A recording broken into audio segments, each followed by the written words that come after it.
comme tous les grands films, c'est un film on pourrait faire plusieurs interprétations, plusieurs analyses. Alors, qui voudrait plonger? Jérôme? Parce que c'est la deuxième fois que vous le voyez. Oui, c'est Oui, la voilà. deuxième fois, puis c'est toujours la même émotion, mais avec une palette complètement différente.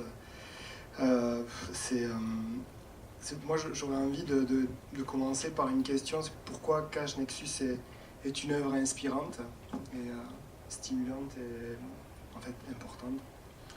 Et la réponse, pour moi, je la définirais par un acte pouvoir. C'est un acte pouvoir. Et un acte pouvoir, c'est un chercheur en sciences, en socio-psychanalyse, qui parle d'acte pouvoir pour un acte qu'on a sur, un pouvoir qu'on a sur son acte. Souvent, on parle du pouvoir sur soi, sur les autres, mais l'acte pouvoir, c'est l'acte qu'on a, le pouvoir qu'on a, pardon, sur son acte.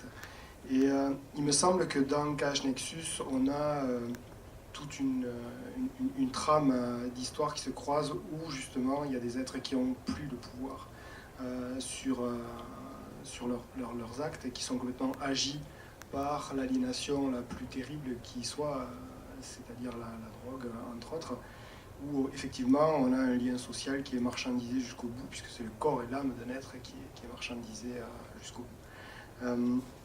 Et cet acte pouvoir, c'est aussi, il me semble, celui de François Delisle, parce qu'il s'est donné les moyens pour faire un film qui fait déjà plus de 2 heures, ce qui est quand même rarissime aujourd'hui, et avec une poésie et une symbolique qui est étonnante, mais je développerai un peu plus.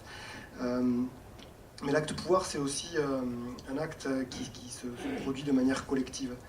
Et je pense que on sent dans ce film que l'équipe a été amenée avec cette capacité à créer dans le jeu qu'il montre dans ce film. Et ça m'a fait d'abord